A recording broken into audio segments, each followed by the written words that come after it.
Hello, welcome back to Wednesday Word. I'm excited to have you continue with me in our study of the patriarchs Isaac and Jacob. We've basically put Isaac on hold as we look at the life of Jacob. And now we are basically at the end of a 20-year period of time when we have seen him work for Laban, for his wives, and for the property that he has acquired.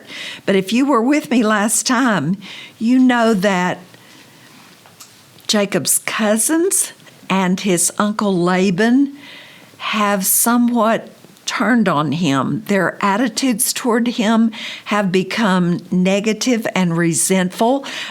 His cousins have even verbalized the idea that Jacob is stealing our inheritance. He's taking from our father. And we know that was not the truth at all, that God's favor resting on Jacob is what has been in operation. So we saw toward the end of our time last week that Jacob was gathering his flocks and his herds. He was getting this large family that he has ready for a very lengthy caravan trip as Jacob was going to return to Canaan. And he was doing that strictly because not only had the tone changed in Padanaram, but also God told him, go back home. So in obedience, he's preparing to do exactly that. Now, he was wise enough to plan for this trip. It is an extensive trip. And he's also wary of Laban and what he might do. So he picks a time when Laban is gone to a sheep shearing festival. Now, we know that Laban didn't shear all this sheep, but he's gone to the celebration of that profitable time for someone who is a herdsman. And so during this window of time when Laban is not exactly nearby, Jacob loads his family and all his property into that progression, and he leaves with them. But before he left, Rachel did something of which certainly Jacob was unaware. She stole her father's household gods, his teraphim. Now, that term is not familiar to us, but it was basically a term used to describe household, individual people's idols. And they could be small, certainly more than small enough to fit into the saddle of a camel, or they could be larger, almost life-size. We do know that we don't understand why Rachel took them. There's no way for us to know exactly. I mean, it's possible she was trying to retain a connection to the gods which she no doubt grew up with, or she could have even been making fun of the fact that Laban still had those and probably worshiped those. Or she could have taken them because she thought she deserved them, or because they were made of valuable materials and would have somewhat compensated for what she thought that her father had not given her as a rightful inheritance. Whatever the reason was, she took them. She took them and she left Padanaram with them. Now, we're about to see that Laban is going to pursue. But before Laban catches up with Jacob's entourage, he will have already crossed the river. Now, that would have been the Euphrates River, and headed up into the mountainous area of Gilead, which would have been an immediate destination. Now, we know it had to be the Euphrates River, and we know that that location makes sense because Gilead was east of the Jordan and south of the Sea of Galilee. And so based on where Jacob would have been traveling and from the source that he came, It makes perfect geographical sense. Okay, that takes us back to where we stopped last time. And in our text, we're in Genesis 31, verses 22 and 32 is what I will read this time. And Laban was told on the third day that Jacob had fled. He's got a 3-day head start. Then he took his brethren, this is Laban, with him, and pursued him, this is Jacob, for 7 days' journey, and overtook him in the mountains of Gilead. There's our geographical affirmation. But God had come to Laban the Syrian in a dream by night and said to him, "Be careful that you speak to Jacob neither good nor bad." Some people don't heed God's warnings. So Laban overtook Jacob. Now Jacob had pitched his tent in the mountains, and Laban with his brethren pitched in the mountains of Gilead. And Laban said to Jacob, "What have you done, that you have stolen away unknown to me, and carried away my daughters like captives taken with the sword? Why did you flee away secretly and steal away from me and not tell me? For I might have sent you away with joy and songs, with timbrel and harp. And you did not allow me to kiss my sons and my daughters. Now you have done foolishly in doing so." He's obviously scolding Jacob. "It is my power to do you harm." Whoa. "But the God of your father spoke to me last night, saying, 'Be careful that you speak to Jacob neither good nor bad.'" He may not be using a sword on Jacob, but he certainly is speaking. Verse 30. "And now you have surely gone because you greatly long for your father's house. But why did you steal my gods?" What a mixed verse. I mean, I understand you probably wanted to go home, but you left a thief. Then Jacob answered and said to Laban, "Because I was afraid, for I said, 'Perhaps you would take your daughters from me by force.' With whomever you find your gods, do not let him live.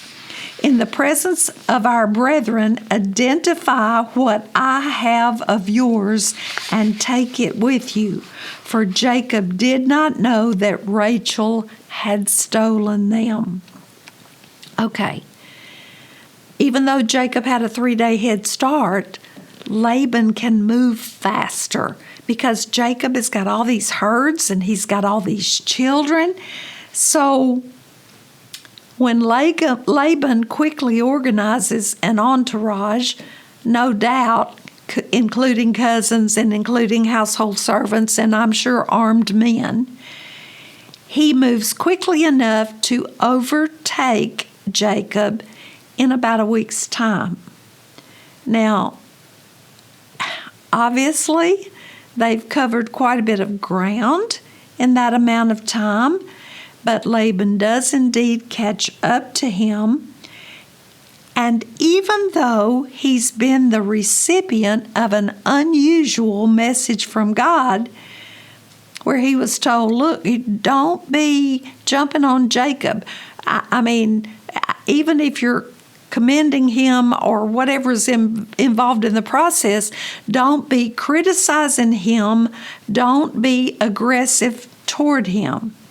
Now, that was kind of an idiomatic expression that would have been common in that day. So the idea is don't threaten him. Don't be aggressive in accusing him of things. Don't threaten. Did you hear Laban say, I mean, I could have used force on you. I could do that. I could. And there are accusations, no doubt, included throughout that dialogue. Okay.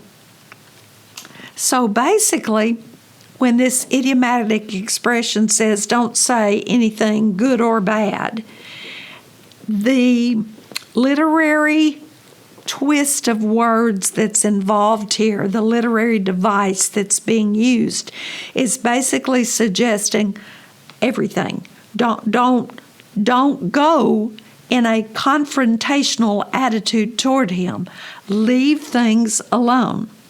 But Laban is interrogating Jacob. He wants to know, why did you leave secretly?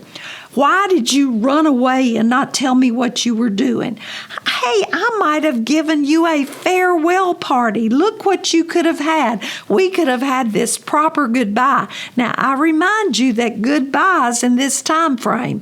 You remember when Eliezer went to get a bride for Isaac, and Laban at that point in time did not want Rebekah to leave immediately because he wanted that prolonged time of fellowship and goodbye, which could have been days or could have been weeks.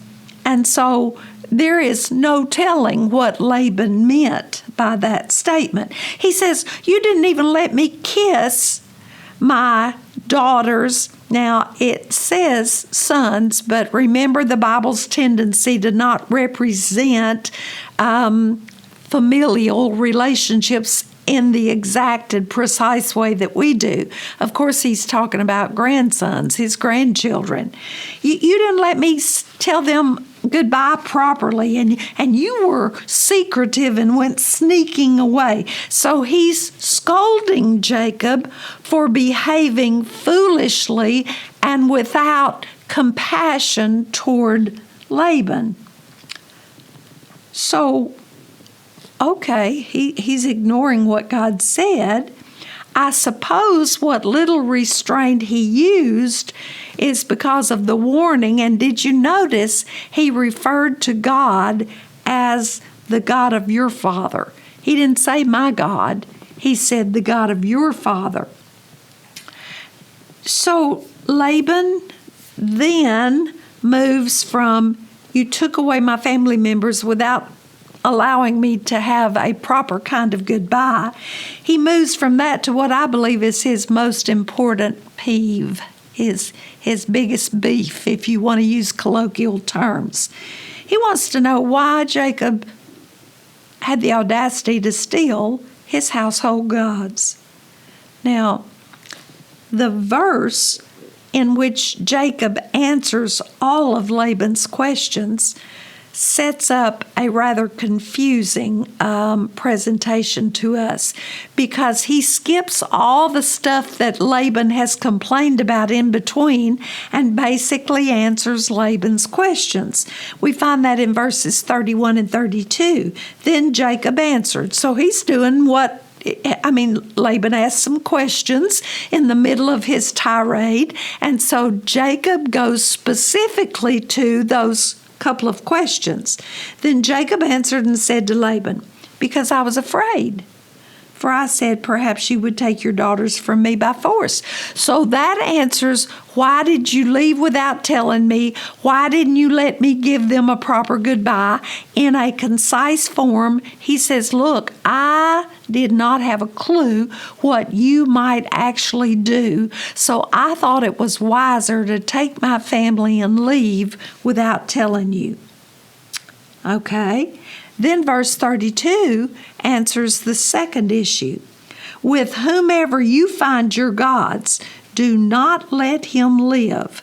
In the presence of our brethren, that reminds me that not only does Jacob have family around him, but I'm sure Laban's sons are there as well. In the presence of all these family members, identify what I have of yours and take it with you.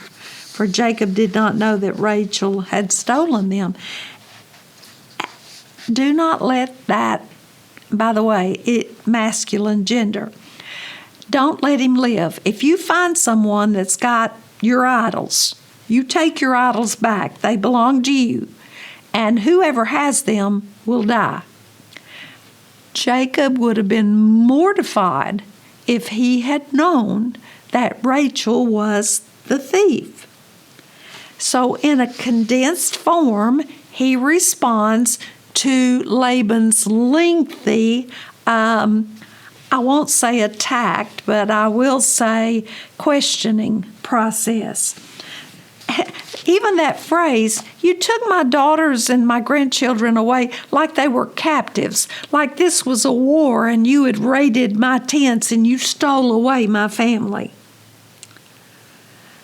Okay, full of interesting accusations, and now we are set up. Had Laban found those idols, I wonder what would have happened. That takes us back to our text. We're in chapter 31, and now I will read verses 33 through 42. And it says, "And Laban went into Jacob's tent." I have to believe that's on purpose. He thinks Jacob is the guilty one. "And Laban went into Jacob's tent, into Leah's tent, and into the two maids' tents, but he did not find them. Then he went out of Leah's tent and entered Rachel's tent. Now Rachel had taken the household idols, put them in the camel's saddle, and sat on them.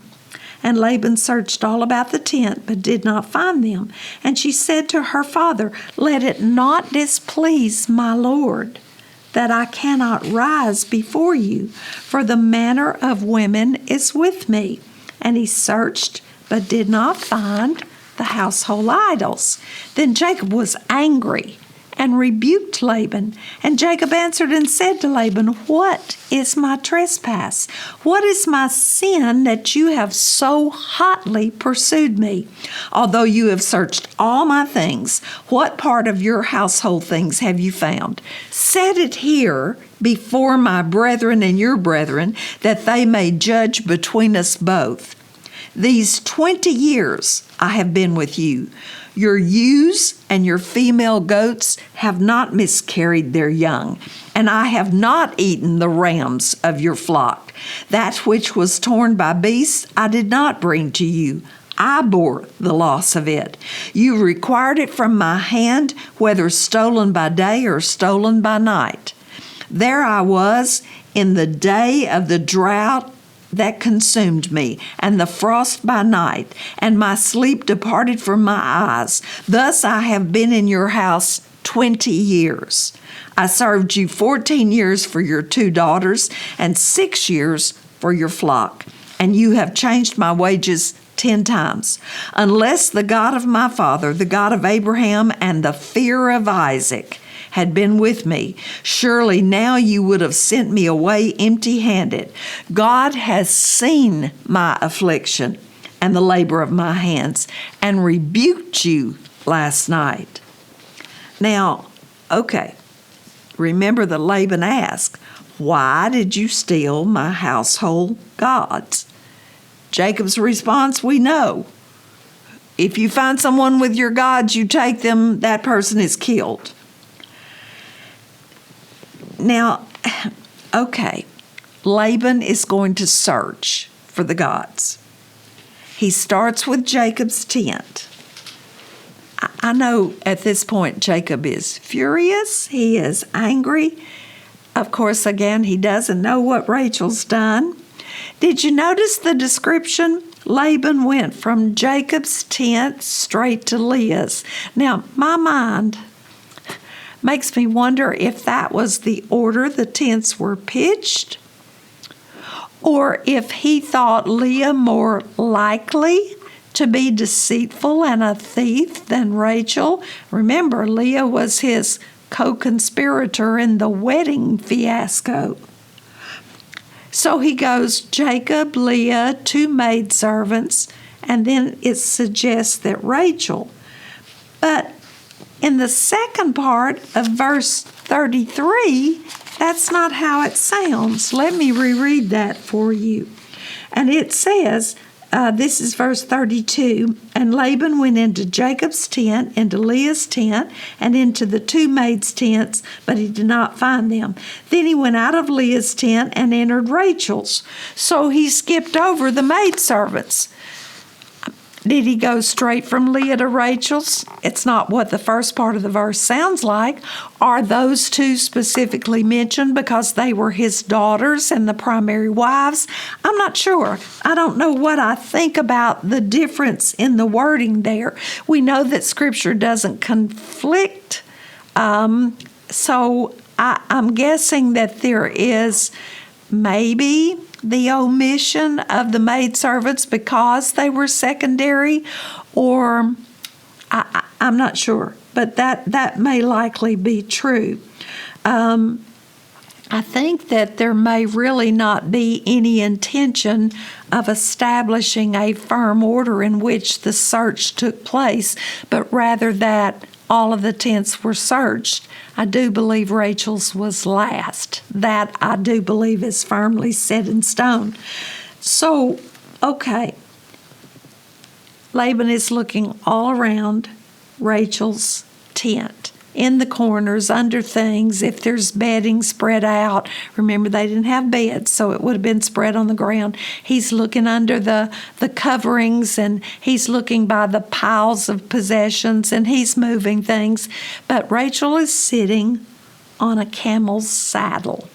Now, we know that there actually were camel furnishings that could be placed on the back of the camel, especially to give ladies in the East a little more comfort, and designed to somewhat give them a bit more privacy than perhaps would have been available to the men. If you've seen pictures, it looks like at times like they would have had a little cage with some possible covering. In any case, Rachel's sitting on it.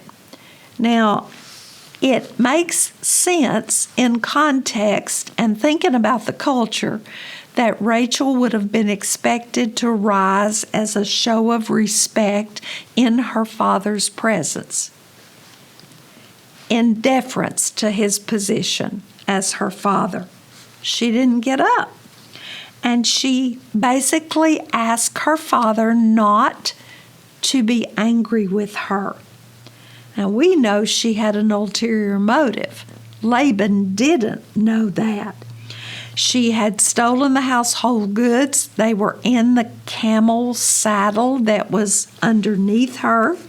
And she basically justifies her lack of respect in rising, because she didn't rise, by saying, "Father, forgive me. I don't want to make you angry, but the way of women is on me. I can't get up." And I'm thinking, yes, you could. You didn't want to because of the circumstances. So in my mind, that was an untruth. Now, whether the time of a cycle for her was present or not, to say she couldn't stand is not true. So there you go. There is no way to paint that in a positive light. No matter why she took those teraphim, those household gods, you can't justify stealing, nor can you justify an outright lie, or at very best, an omission and a shading of truth. Either way, you can't justify those things. They're not right. And I remind you that ill-gotten gain rarely does anybody any good, because later on, Jacob is going to demand that all idols be removed from among them and be buried. So even if she took them because they had gold or silver in them, or were made totally of those precious metals, they were never going to benefit her.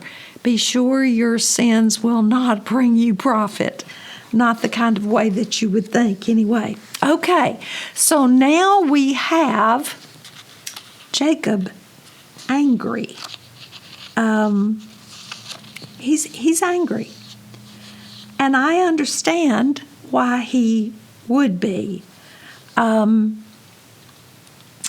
He feels personally offended. He feels falsely accused.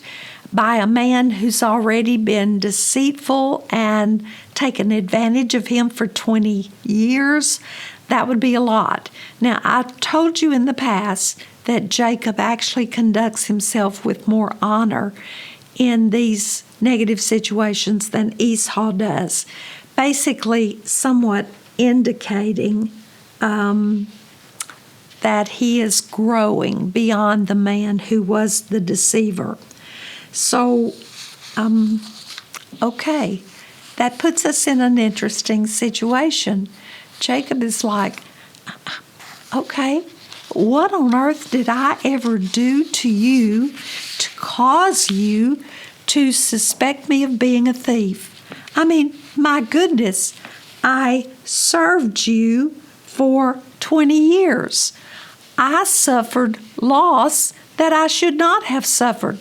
The culture of that day, the Hurrian culture, said that if a hired shepherd was unable to protect an animal from a predator, that shepherd was not liable for that kind of loss beyond his control.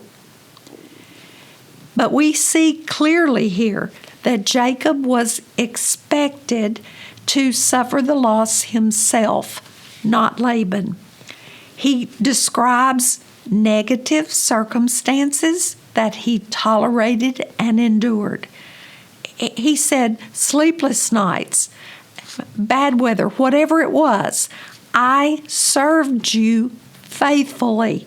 You suffered no loss because of me. Not only that, I didn't even eat from your flocks. I took care of myself and I protected what was yours. I served you 20 years faithfully. You can't say I didn't. You changed my wages over and over again. There was that expression for the second time we've seen it. He says 10 times, but that's probably not literal. It probably just means repeatedly. It seems like every time I figured out what part was supposed to be mine, it looked like I was getting too much to suit you, and so you changed the stipulations. Okay, so obviously, when Jacob says, if you had your way, you would have sent me away empty-handed. I would have served you. You would have become richer, and I would have had nothing but my family, and even those you might have taken from me by force. So now Laban must respond to those strong accusations. And we are in Genesis 31, verses, hold up. Verses 43 to 55. And Laban answered and said to Jacob, these daughters are my daughters, and these children are my children, and this flock is my flock. All that you see is mine. But what can I do this day to these my daughters or to their children whom they have borne? I have to pause here. Laban just said, everything you have is mine. I won't even comment. I'll move on. Verse 44. Now therefore, come, let us make a covenant, you and I, and let it be a witness between you and me. So Jacob took a stone and set it up as a pillar. Then Jacob said to his brethren, gather stones. And they took stones and made a heap, and they ate there on the heap. Laban called it Jegar-Sahadutha, but Jacob called it Gilead. And Laban said, this heap is a witness between you and me this day. Therefore its name was called Gilead. Also Mizpah, because he said, may the Lord watch between you and me when we are absent from one another. If you afflict my daughters, or if you take other wives beside my daughters, God help him, he's got 4. Okay. Although no man is with us, see, God is witness between you and me. Then Laban said to Jacob, Here is this heap, and here is this pillar, which I have placed between you and me.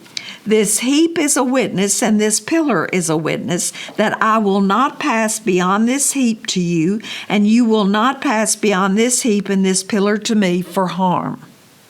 The God of Abraham, the God of Nahor, and the God of their father judge between us. And Jacob swore by the fear of his father Isaac. That's at least the third time we've seen that term. Then Jacob offered a sacrifice on the mountain and called his brethren to eat bread. And they ate bread and stayed all night on the mountains. And early in the morning Laban arose and kissed his sons and daughters and blessed them. Then Laban departed and returned to his place. This is a powerful section. And the tone of the interaction between these two men is changing. There is a process of diffusing going on, and we feel that shift between them. Now, I'm still a little bit appalled by the fact that Laban says that Jacob's wives and children are his family. I think the text is a little unclear. I think it means that he's saying they're my family members, not that they're mine and not yours, but they're my family. We have to assume that, or else the conclusion would be rather bizarre. And he says, all this wealth you've got, it started with me. Again, we have to assume that in the text, it doesn't mean that Laban is still claiming ownership. It's what it sounds like, but certainly that would make no sense. There's nothing Laban can do to change the situation that currently exists. He can't change the fact that his daughters are married to Jacob, that they have produced at this point 11 children for Jacob, and that Jacob is returning home. I suspect there was the idea at some point that he would return home, because remember, after he served 14 years for the two wives, he told Laban, I'm going home. I have nothing. I have to figure out a way to support my family. And he's like, don't leave me, because clearly God's hand of favor rests on you, and my wealth has increased since you've been here. So we have to take the whole of the story, the whole of context, and take into consideration the idioms, the ways things would have been expressed in this day and time. So, okay, yes, Jacob's leaving. And these family members that Laban claims and is related to are going with their father and their husband. Of course they are. Again, there's nothing Laban can do unless he's prepared to take them by force. Now, do remember that God told him, no, don't go there. So what Laban suggests is that they make a covenant, that he and Jacob come to a binding covenant agreement. So Jacob sets a stone in place, and he instructs his brethren, his family members, his entourage, to gather stones. And when that's finished, there's now a big heap of stones. So we've got a stone Jacob put in place and a heap of stones that have been gathered. And Laban calls that place where they're going to make a covenant, Jegar Sahadath.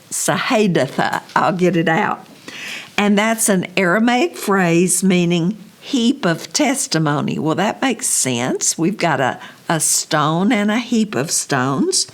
It also means a pile of witness. So this pile of rocks here is testifying against us if we break what we're about to promise to do. Notice Jacob didn't use his name. He called it Gilead. And that is a Hebrew word meaning heap of witness. So again, in the two languages, Aramaic and Hebrew, we're basically saying the same thing.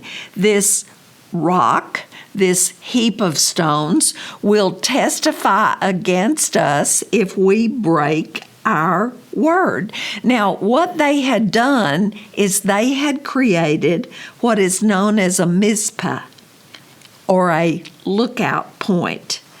And that is a place where watchmen, remember they're in the mountains there, and they're creating a place where a watchman could look out over the countryside in all directions surrounding him.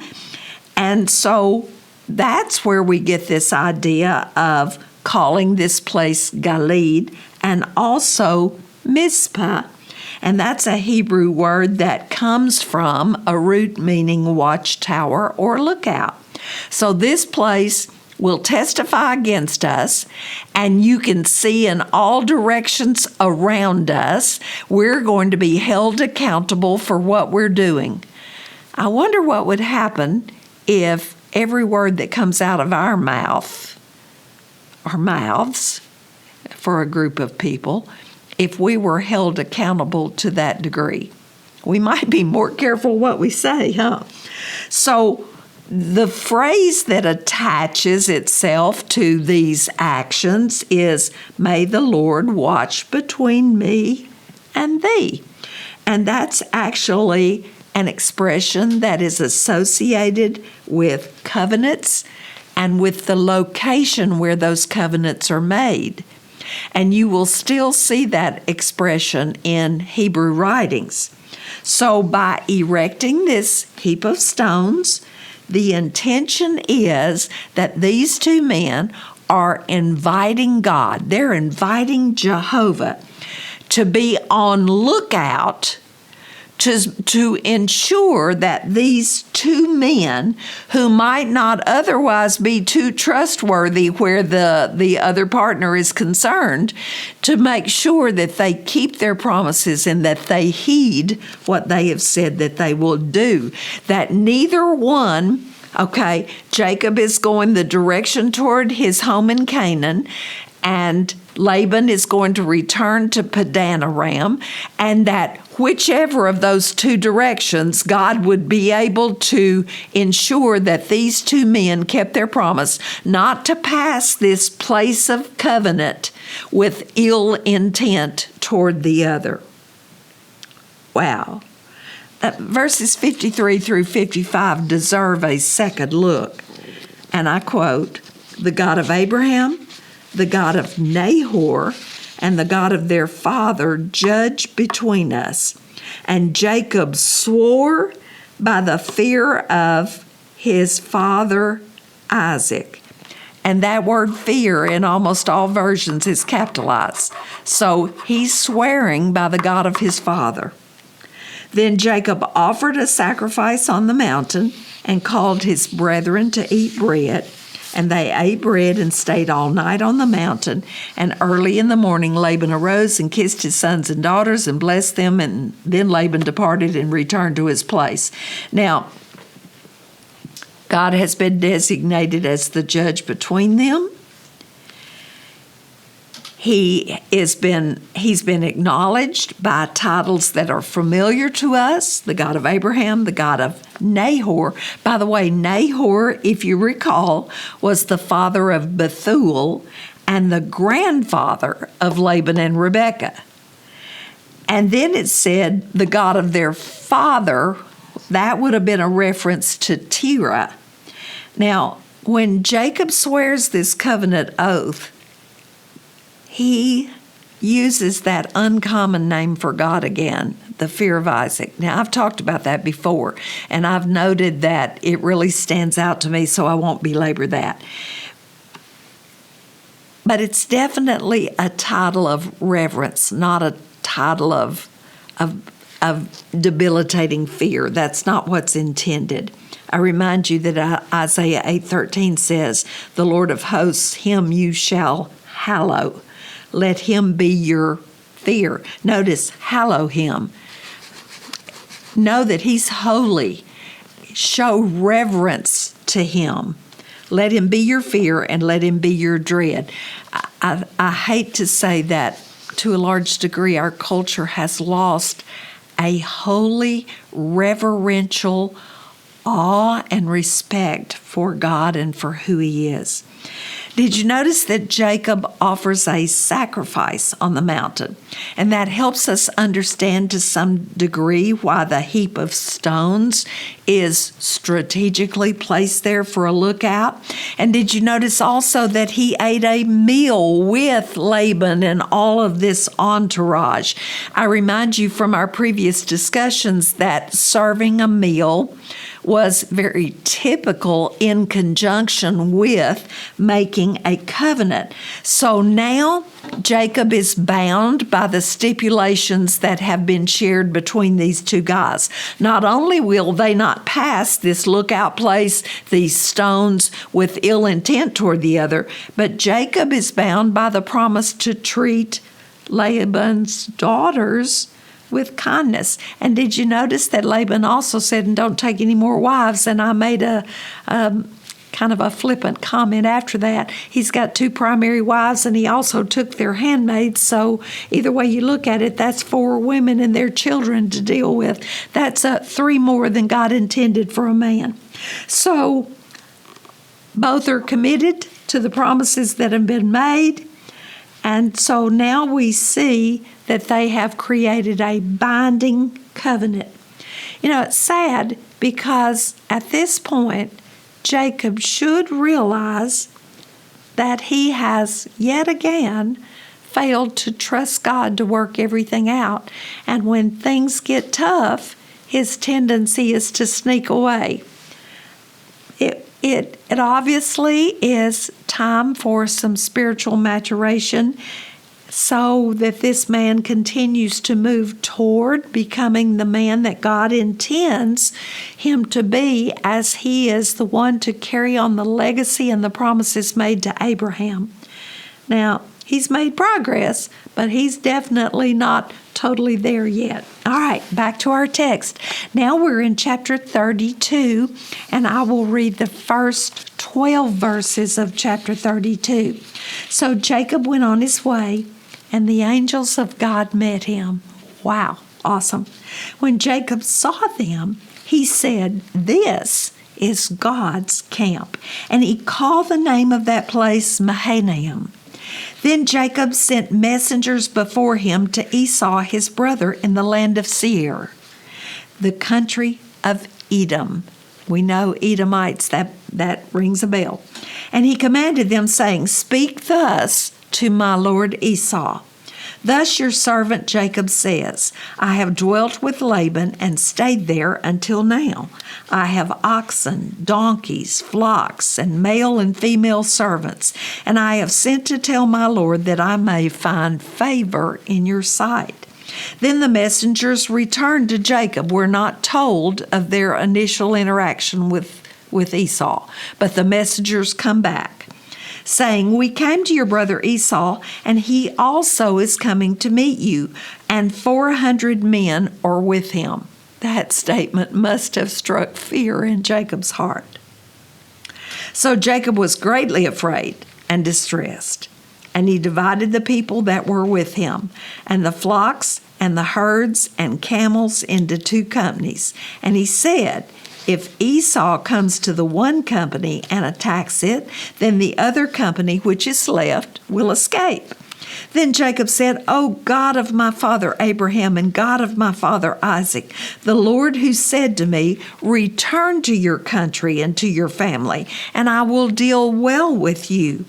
I am not worthy of the least of all the mercies and of all the truth which you have shown your servant. For I crossed over this Jordan with my staff, and now I have become 2 companies. Deliver me, I pray, from the hand of my brother, from the hand of Esau, for I fear him, lest he come and attack me and the mother with the children. For you said, I will surely treat you well and make your descendants as the sand of the sea, which cannot be numbered for multitude." Okay, now we know that when God told Jacob to go home, when he saw things change in Padanaram, and he faced that God was telling him to return, he knew that the biggest challenge wasn't going to be the trip. The biggest challenge was going to be the fact that he had to face his brother after what had transpired, after the way he had been deceitful and run away. So even though 20 years have passed, Jacob does not have peace that means that all is well. Now, he's been obedient to God. God told him to leave Padanaram. But he's, once again, sneaking away. We just talked about that. And so he needs this reassurance from God that God had made promises to him, that things would go well with him. Now, recognizing those promises of God, can you imagine how he felt when he encounters angels, not for the first time in his life, but for the second time, when he has that reassuring encounter and that awareness of heavenly presence comes to him for the second time in his life.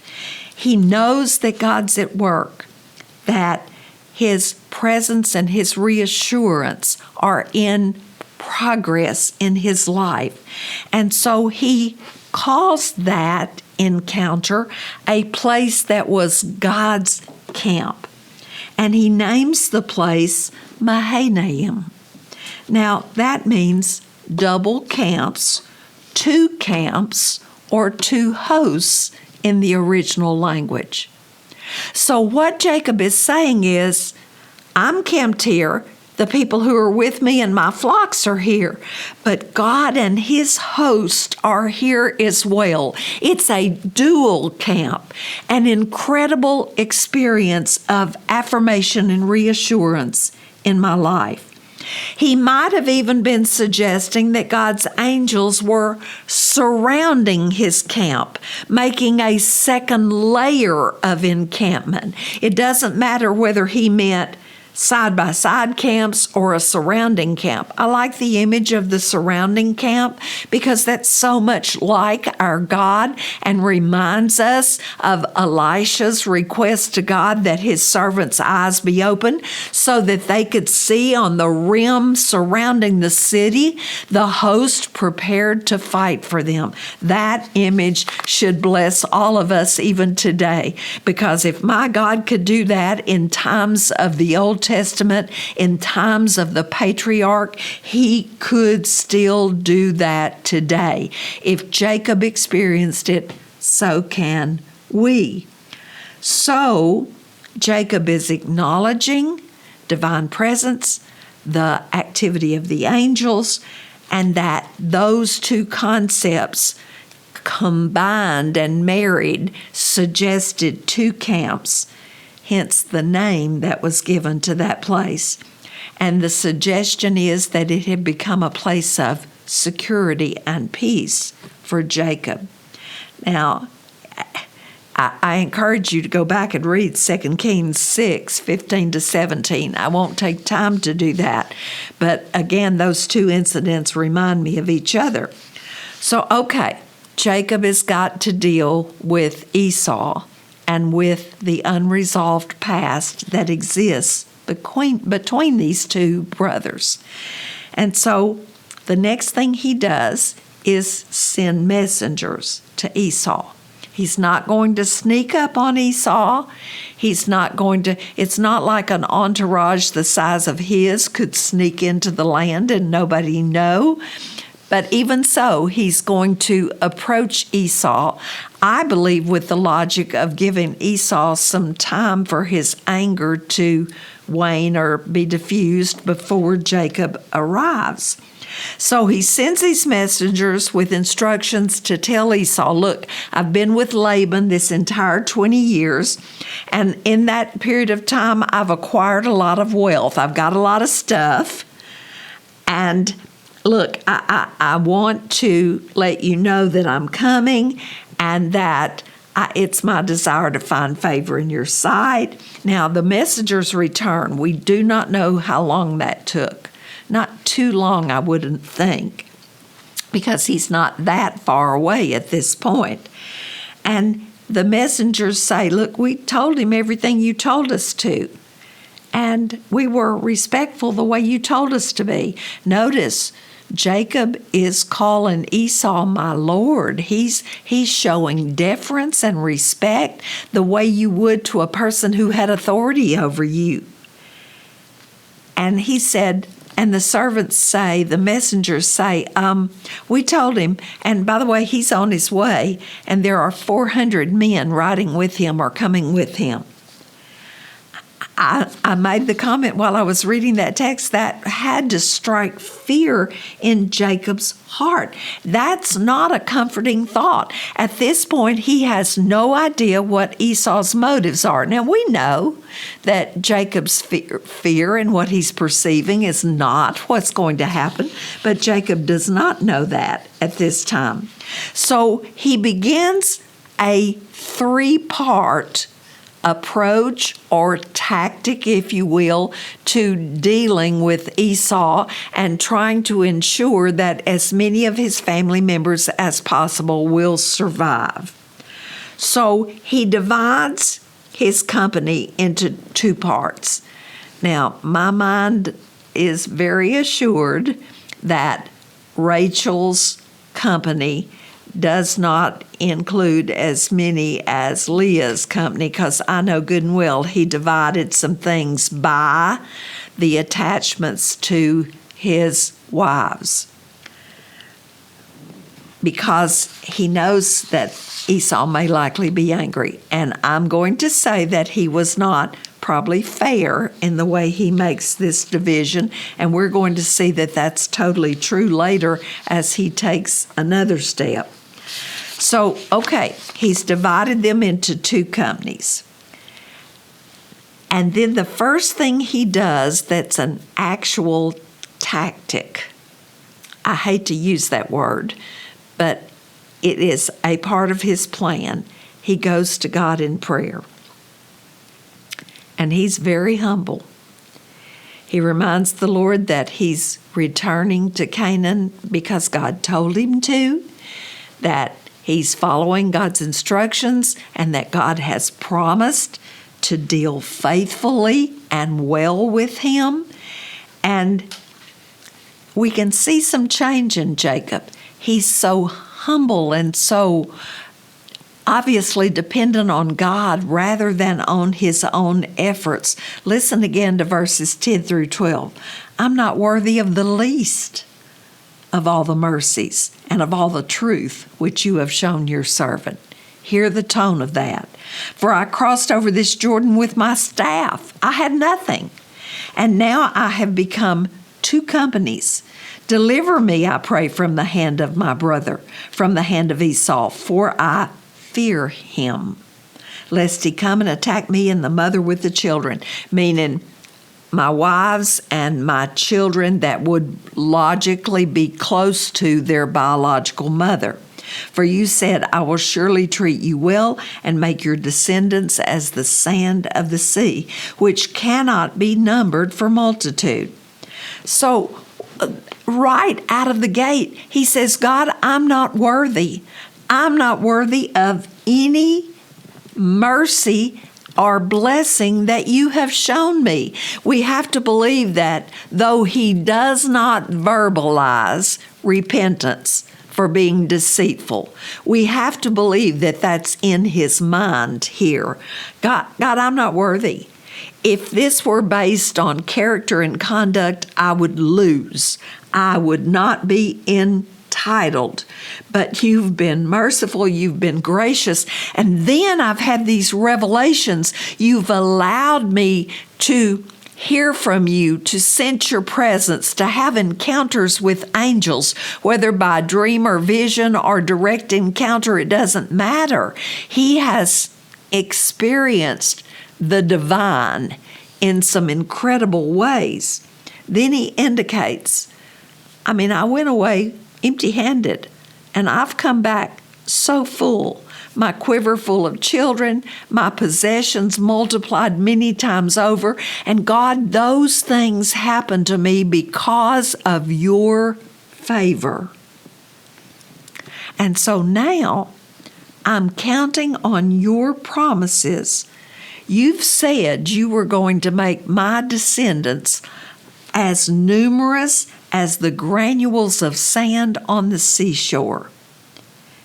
So what we see in this prayer is that Jacob is indicating his reverential fear and awe of God, his faith and dependence on the promises of God. He's basically saying, look, God, I'm throwing myself into your arms. I'm putting myself in your hands because I believe that my victory and my deliverance are found in you. You're the only recourse and only hope that I have. In that process, he's reminding himself of God's promise, and that's important, because he's returning home and the issues associated with Esau are right there in front of him. Now, my time's almost gone, but I'm going to go on back to my text and see how far we can get. This is Genesis 32, verses 13 through 21. So he lodged there that night and took what came to his hand as a present for Esau, his brother, 200 female goats and 20 male goats, 200 ewes and 20 rams, 30 milk camels with their colts, 40 cows and 10 bulls, 20 female donkeys and 10 foals. Then he delivered them to the hand of his servants, every drove by itself. And he said to his servants, pass over before me and put some distance between successive droves. And he commanded the first one, saying, when Esau my brother meets you and asks you, saying, to whom do you belong and where are you going? Whose are these in front of you? Then you shall say, they are your servant Jacob's. It is a present sent to my lord Esau. And behold, he also is behind us. So he commanded the second, the third, and all who followed the droves, saying, in this manner you shall speak to Esau when you find him, and also say, behold, your servant Jacob is behind us. For he said, I will appease him with the present that goes before me, and afterward I will see his face. Perhaps he will accept me. I know Jacob hopes that that will be true. Okay, so the present went over before him, but he himself lodged that night in the camp.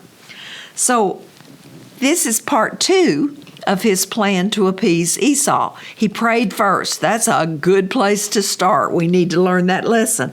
But now he is calling out from his possessions an extravagant gift for Esau.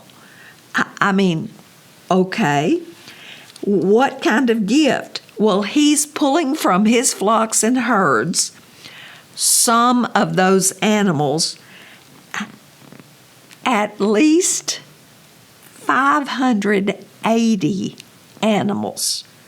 Now, not looking at gender or whether they're babies or mamas or whatever, just lumping them together. 220 goats, 220 sheep, 60 camels, 50 cows, 30 donkeys. This kind of gift, called a minha, was the kind that you would present to someone who was your superior if you wanted to garner favor from that superior. Verse 20 tells us plainly that Jacob is trying to appease Esau before the two men met in person. The word translated appease here is directly related to the idea of atonement. I'm giving you all of this. I tried to steal stuff from you as the inheritor of the birthright would receive so much more. But I'm trying to make that right. And the literal meaning of that word that is translated appease here and is associated with atonement is I will cover. The way our Savior atoned for our sins by covering them with his blood. So Jacob is hoping that his very elaborate gift will cover, in essence, Esau's face so that his anger will be assuaged, and Esau will lift up his face onto Jacob with favor. Lift up Jacob's face in atonement and forgiveness. Now, that symbolic language is intended to suggest that it's Jacob's hope and prayer that Esau will not only forgive but also accept him. Did you notice he divided all this massive herd of animals that he's giving into groups in the care of servants so that you have these little mini herds? So you've got 4 or 5 different little herds with space between them, so Esau would meet all these different portions of the present that Jacob was sending him. And each servant or shepherd over that mini flock was to state clearly that the animals belonged to Jacob but were being sent to Esau as a present, and that Jacob was coming on behind. And Jacob is hoping that his mistreatment of Esau is also behind. Now, we see that Jacob conducts himself humbly. He's very conciliatory. The language he wants them to use with Esau, the terms he used represents that. The truth of the matter is he calls Jacob my Lord, and he wants to do anything he can to bring peace, even though he's uncertain that will happen. So, with all of those groups of sections of the appeasement gift launched, Jacob now is prepared to spend his last night before his encounter with Esau, and we leave him there today. But I remind you that go into prayer, showing humility, being gracious. That's good advice for all of us. And I hope you practice those things until we're back together next time. Until then, God bless.